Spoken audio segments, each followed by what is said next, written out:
Saat melihat, semua tampak lebih terbuka. Saat mendekat, semua tampak lebih jelas.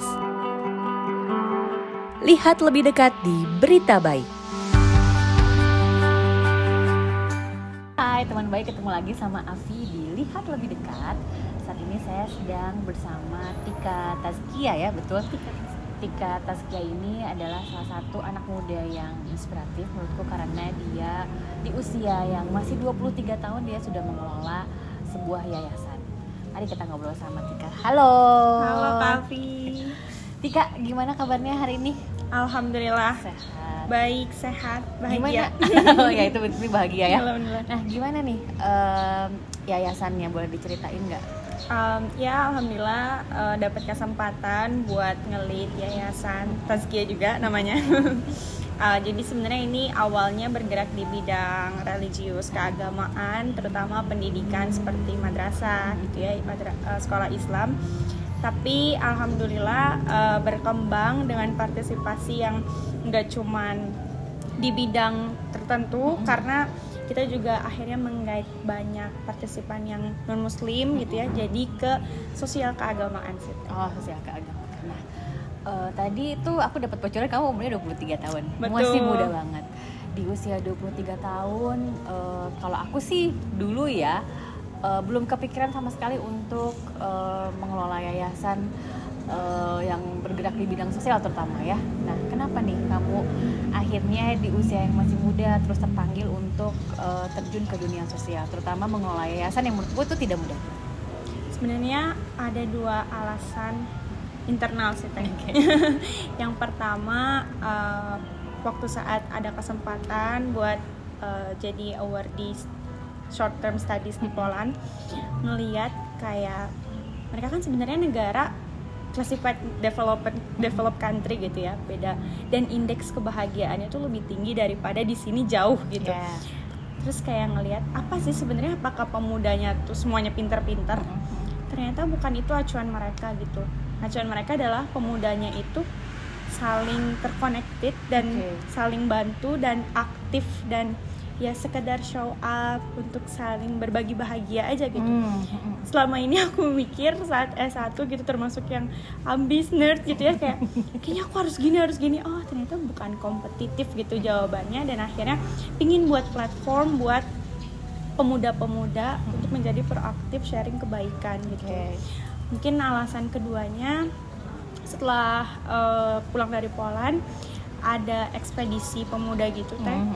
Akhirnya aku coba apply, alhamdulillah dapat beasiswa ke Lombok buat pengabdian ke sana, dan ngelihat kayak wah ya Allah, kita pingin sebagai pemuda tuh kadang kita pingin jadi emas, tapi yang lebih bermanfaat itu sebenarnya yang membumi gitu, akar pohon gitu. Jadi kayak oke, langsung kita eksekusi aja idenya gitu. Waktu ke Lombok itu gimana tuh ceritanya, boleh ceritain nggak?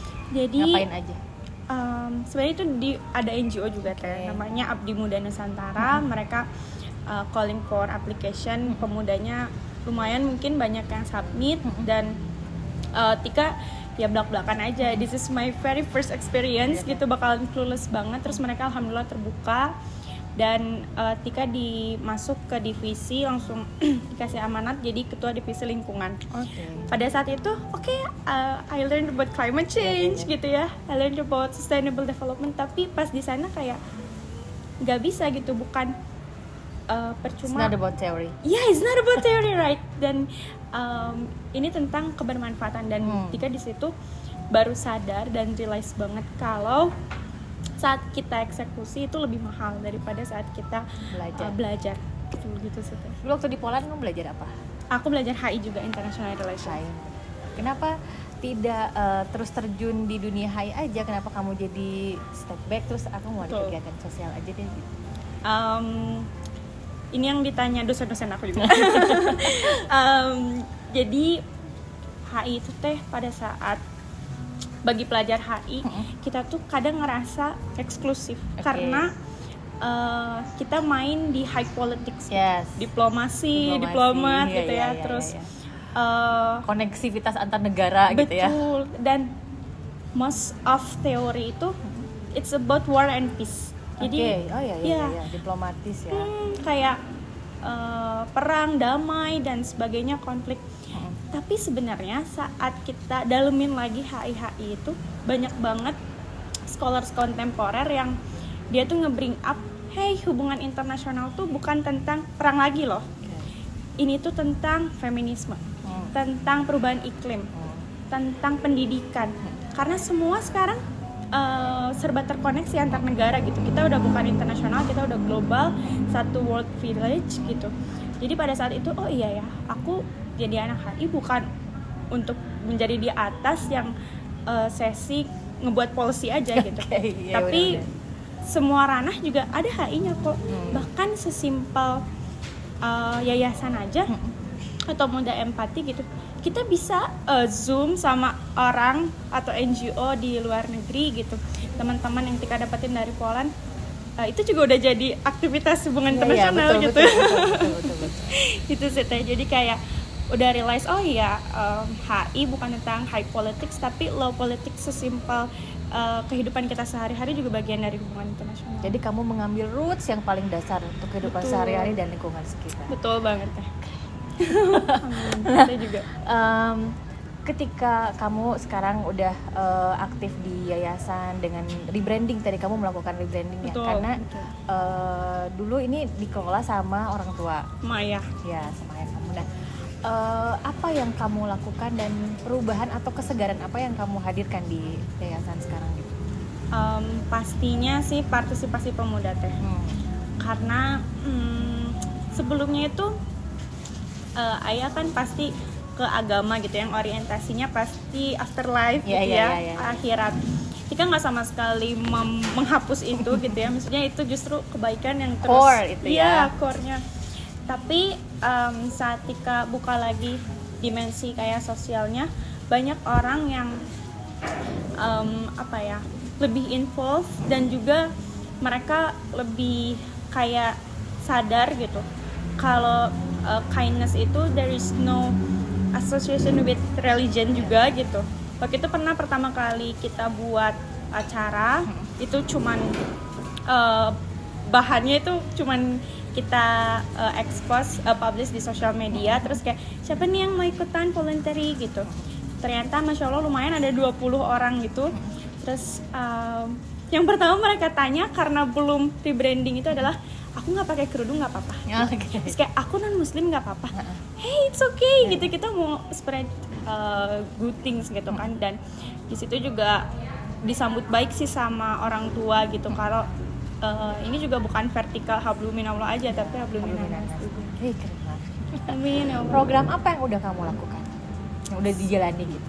Sejauh ini biasanya kita rutin membuat program-program aksi sosial gitu Teh. Kayak misalnya visit ke pondok lansia, panti lansia, dan membuat lebih ke aktivitas bersama, misalnya melukis gitu. Dan juga kita cukup mengikuti proaktif dengan bencana. Kayak kemarin kan banyak banget bencana gitu, kita galang donasi dan juga voluntary ke Cianjur. Terus sejauh ini yayasan itu saat Tika pikir-pikir lagi, selama bikin event gitu ya, selalu atas nama Yayasan Tazkiyah. Oke, yayasan, tapi secara legal foundation tuh kebanyakan gak seperti itu gitu ya. Apalagi namanya Tazkiyah seolah-olah kayak branding gitu, personal branding atau personal interest. Akhirnya Tika mikir gimana ya buat satu platform yang buat orang yang partisipasi tuh mereka ada sense of belonging gitu. Akhirnya dibuatlah Muda Empati di bawah yayasan Muda Empati, yang harapannya bisa jadi komunitas, kedepannya orang bisa membership, orang bisa sharing dan sebagainya. Dan alhamdulillah kemarin baru launching dan disambut baik juga sama teman-teman stranger dari sosial media tuh. Jadi emang Masya Allah banget kekuatan Instagram gitu. Orang Tika punya beberapa sahabat teman yang bahkan mereka dalam tanda kutip mungkin kurang suportif dengan ide-ide yang Tika visikan, tapi orang-orang yang gak Tika kenal dari sosial media justru merapat dan kayak aku mau join gitu. Jadi gitu sih Teh. Nah itu berapa orang sekarang anggotanya Muda Empati tadi ya? Betul. Kenapa namanya Muda Empati? Itu dia pertanyaannya. Karena mungkin anak-anak muda kurang empati atau gimana? Kamu merasanya? Penilaian kamu gimana? Sebenarnya kalau menurut Tika dasar ini juga sehemat pengetahuan Tika yang Tika baca sedikit dari buku-buku itu kita strive so hard buat jadi successful people, great people.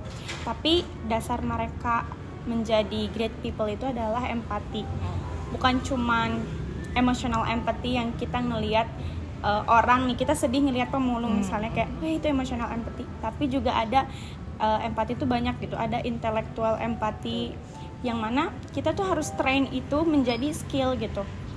Dan saat Tika akhirnya create Muda Empati ini benar-benar nemuin banyak orang yang semua orang tuh punya empati, tapi nggak semua orang bisa mengekspresikan itu dan nggak berani teh. Maksudnya banyak orang yang baik yang dia tuh gengsi juga gitu buat sharing atau buat peka gitu. Padahal semua orang tuh bisa, dan itu sih salah satu yang enggak kita romantisasi gitu di dalam kepemudaan ini gitu. Sedangkan sesuatu yang kebalikan dari empati mungkin lebih ke self-centered, selfish, betul, apatis. Itu lebih terkesannya lebih effortless dan lebih eksklusif gitu. Ya. Jadi kamu pengen menekankan empatinya tadi ya, betul, di anak-anak muda itu. Nah, berapa sekarang anggotanya? Sebenarnya kita belum buka kayak keanggotaan. Kamu ini membership, tapi sejauh Followers. ini alhamdulillah sih teh kalau followers di sosial media mah cuman yang datang setiap eventnya mungkin antara 20 sampai 30 dengan berbeda orang gitu. Tergantung eventnya. Harapannya dari Yayasan Tazkiyah sendiri, terus kemudian dari Muda Empati tadi, apa yang kamu cita-citakan? Yang pertama pastinya supaya secara kolektif gitu kita pemuda tuh sadar ya, sekarang kita ada di zaman demoralisasi gitu. Kita jangan sampai terbawa arus dari, kadang orang nyalahin ya nih western yang lebih ke individualism atau liberalism dan sebagainya. Tapi sebenarnya yang kalau misalnya yang dimaksud western adalah Eropa dan Amerika gitu. Di Eropa dan di Amerika tuh pemuda-pemudanya lebih kreatif dan lebih kolaboratif gitu. Jangan-jangan ini salah persepsi kita aja gitu, kita aja yang salah, yang terlalu apa gitu yang kita kejar gitu sampai ya mau jadi apapun pada akhirnya orang mendapat kebahagiaan itu saat berbagi gitu, bukan saat mendapatkan. Mungkin itu sih Teh. Terima kasih banyak ya, Tika, kasih insight-nya. Mudah-mudahan bisa menjadi inspirasi bagi teman baik juga, terutama yang generasi muda seperti Tika ini. Sampai ketemu lagi, dadah. Terima kasih.